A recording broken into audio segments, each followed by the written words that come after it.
Hey guys! So I debated whether or not I wanted to make this video because it's very personal and I don't often share super personal stuff with the entire world. But I know I gave a lot of people a scare because I disappeared for a couple of weeks and I fell very ill and had to be hospitalized and had to have emergency minor surgery, and just a whole debacle of craziness went down. And so I thought I would come on here and explain what happened because I know a lot of people are wondering. And in general, what came to light through all of that for me maybe will help someone else who may be going through the same thing. So here we go. So what had happened was in March, the end of March, around March 23rd, I had posted a picture. It was on a Monday. Normally I release my videos on Monday. And I posted a picture saying I didn't feel very well and no video today and I'll see you next week kind of thing. And that Monday, I was just feeling really sluggish, very low energy.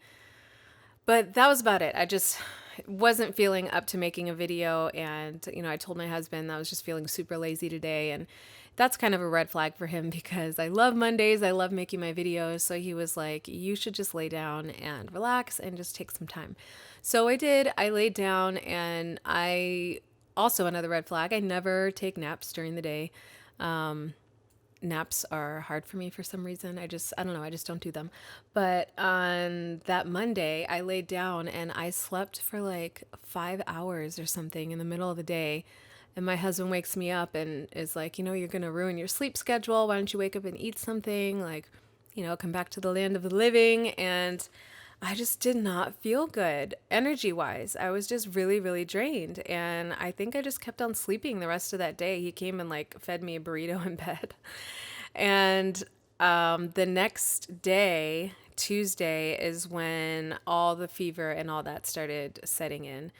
So I was, getting the usual chills and having to get in a bathtub to, warm my body up. And then I would be hot and sweating, and just that whole roller coaster of things, still super drained, super low energy. And as the week went on, I started to notice that I was super short of breath. It was hard for me to take big breaths. Like, it was just really short, shallow breathing. And so my sister is an ER nurse, so I called her. I kept her abreast of the whole situation, and what worried her was the shortness of breath. And what I was describing to her, she said it sounded like it could have been pneumonia or something like that.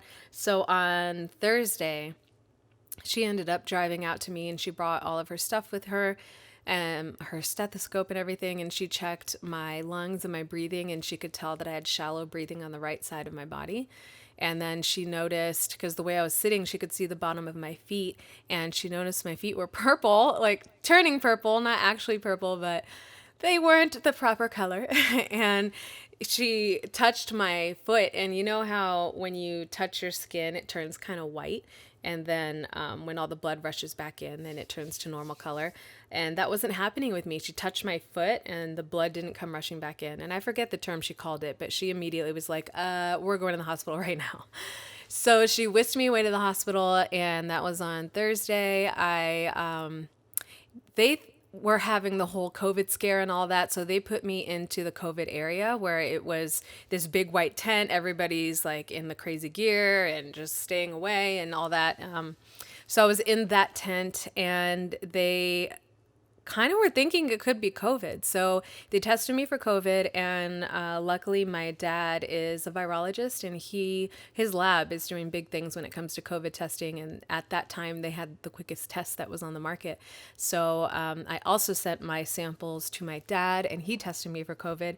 And at the hospital, they took chest X-rays and I think sent in a flu test, and they basically said I had an unspecified upper respiratory infection and sent me home with an inhaler, and that was it. And so I went home and I had my little inhaler, and the inhaler was helping. It was helping me breathe better.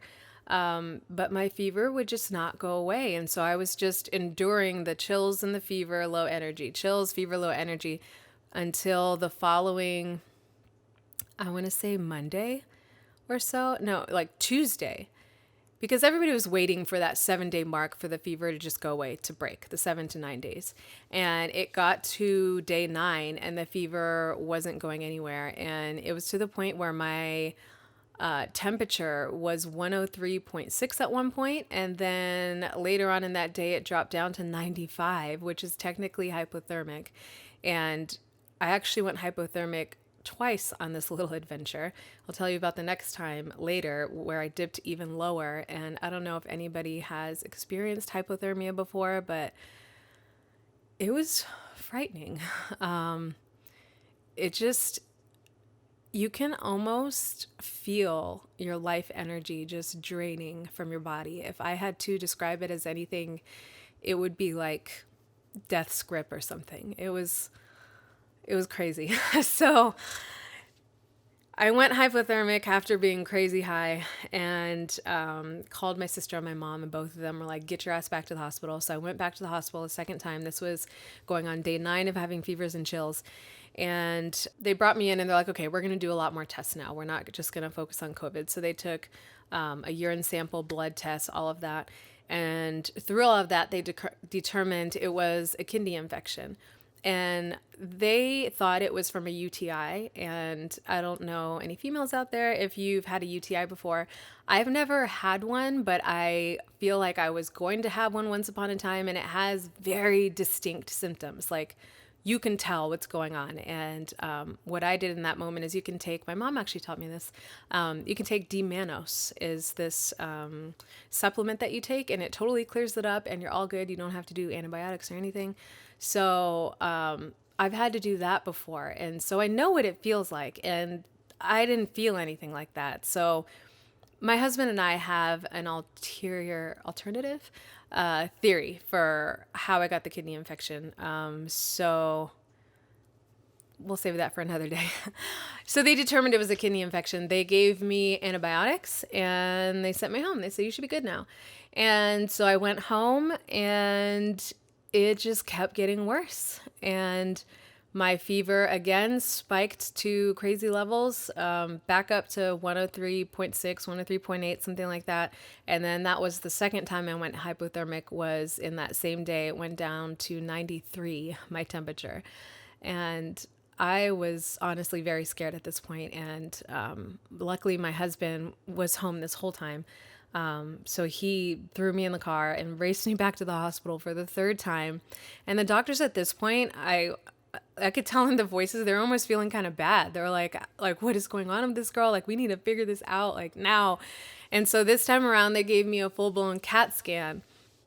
And just even that whole process of being in the hospital and getting a CAT scan, like, it was just all kind of freaking me out. I could not believe I got this sick. Like, I'm someone who prides myself in being healthy. I feel like I eat healthy. I feel like my mindset is on point. I feel like I drink a lot of water. Like, I feel like I have everything going on that wouldn't make me get sick. And then here I am, like, really freaking sick. And my nurse was like wheeling me to and from the CAT scan. And I was like sniffling. She's like, are you okay?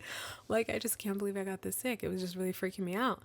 And so I don't know if you've had a CAT scan either, but even that whole process is frightening. Like, I had an IV in the whole time, and before I get the CAT scan, he was like, all right, we're going to put this contrast liquid into your veins, and if it doesn't go into your vein properly, if it goes outside the vein, it's going to burn really bad, and it's not going to be good. So tell me if you feel any pain, any tinkle of, or twinkling of pain or whatever, tingling of pain, let me know. And so even that was just freaking me out. I'm like, what's going to happen? So I had the CAT scan, and I'm in the waiting room, waiting. And then my sister, bless her heart, she works in the ER. So she's just constantly throwing around terms, and, like, she doesn't panic. Things aren't a big deal to her. So she runs into my room. She pokes her head in my room and says, okay, so you have a really huge tumor in your uterus, and the doctor's going to come in here and talk to you about it. And then she leaves. And I was like, what? A tumor in my uterus? Like, what world are we living in? Like, clearly she made a mistake when she told me that. Like, And it turns out she said fibroid tumor, I guess, but I am not familiar really with fibroids. I wasn't. I am very now. But I missed that whole part. All I caught was tumor. I thought I had cancer. I thought I was dying. I started bawling my eyes out. I called my husband. I was practically inconsolable. And he was like, "Did you hear the same thing that Erin told me, my sister? She said you had a fibroid. It's benign. It's non-cancerous. Like, lots of people get it. You're going to be okay." And I was like, "Are you sure?" Like, so my sister came back in and then explained in full detail everything that happened, but, or everything that's going on with me. But basically, I I'm not using present tense for the fibroid because it's been a few weeks now and I am working on shrinking it. So I'm going to use past tense. So I had a big ol' honker of a fibroid when they checked my CAT scan, 11 centimeters in diameter, and it was close to my ureter.